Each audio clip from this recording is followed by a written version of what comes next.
Hello guys, here are the fans running as of May 2nd, 2026. Here in the living room, I have this Boston Harbor builder style ceiling fan with the white finish and the bull light kit. And I paid $78 for this. I mean, this is how much it costed me because I bought this from eGreed, eScam, eLie to you, eRipoff. But this time, this worked out perfectly. This thing is in perfect condition. It is what I would expect for a new product, by the way. And I think this is worth every penny, $78. It runs perfectly, flawlessly, and it's great. I don't hear any motor hum. This thing is just fantastic. When I first put it up, there was a bit of a noise, but after the first hours I had it run, it went away. So this is really quite a good product. It's not ugly. Looks like it came straight out of the 90s, but it's from 2025. And you can still buy this today. Now I can tell you, I feel a pretty significant draft on this thing, even on low. That really says something.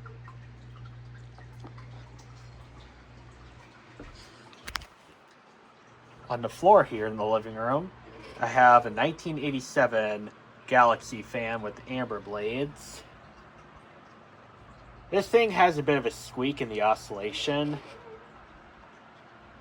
but I think it just needs some oil, that's all. I never took this thing apart since I got it in 2023.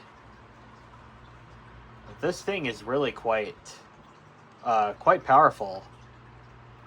It's 39 years old, still running, well, almost perfectly. It'll run perfectly after I give it a service.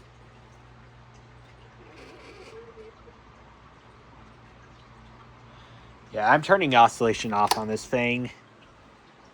I don't think the oscillation is going to break, but I don't like taking chances, so I'm turning the oscillation off for now. But this thing is on medium, and this thing blows the thing out of the water.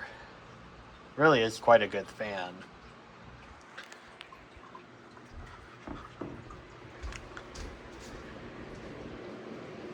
Here in the dining room, I have a turn of the century ceiling fan. I think this might be a Litchfield, although I have been told by other people that it's another model. I just don't know what it is. This thing right here, I think this is a pretty good, good run-of-the-mill average fan right here. It works pretty good for the dining room, although since this is dining room, we really don't need a very powerful fan.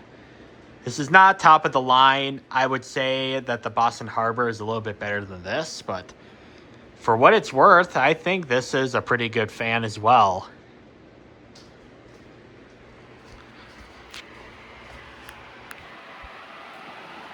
The kitchen, I have this Homes 2 Cool fan.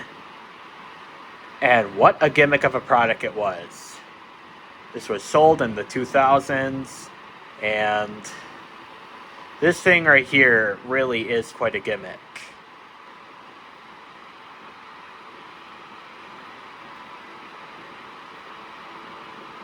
But it's in the kitchen, and it's working pretty good. I can't get rid of this thing. I have mixed feelings about this. On one hand, it's very gimmicky. It doesn't move the best airflow due to the fact that there's a smaller blade in the middle, blocking the bigger blade in the back. But I can't get rid of this thing. I got this from my uncle a decade ago, and it's been working fine for the last decade. Or actually, this thing's about 2 decades old now. So, yeah. This thing still works pretty good still. I mean, I love the nostalgia factor that this has. I remember putting this fan on every single day when I was in the camper in the 2010s and the early 2020s. This thing is just a nostalgic fan for summer. And that's why I have it here in the kitchen running. In the office here, I have a Hampton Bay Littleton 2. And boy, what a disappointment this was. I really don't feel any air coming out of this thing. I'm standing directly underneath it and I can barely feel anything. So, I'm considering returning this thing because this thing kind of stinks. But I think the low air is really coming from how close the blades are to the ceiling. Because I think the Contempora Trio that was in here, I think the blades were slightly lower. That's why that moved a lot more air than this did. This thing is just kind of abysmal. Although this, according to my anemometer, and not very reliably, my anemometer really wasn't working all that good when I was testing this. The anemometer says that this is doing about 2,500 CFM, which is very average for a 42-inch fan, but this really just doesn't move the air all that well in here. So, I'm considering returning this, and that really does say something, because normally I don't like to return stuff because it's a lot of nonsense I have to go through, but I'm considering returning this because I don't want a fan that's not powerful at all. If it's not powerful here in this room, it's not going to be very powerful anywhere else. Or another thing I could do is convert this to a downrod mount fan and then use that. That might be something to try one day. I don't know. Future is to come, but I might return this because this thing is really disappointing.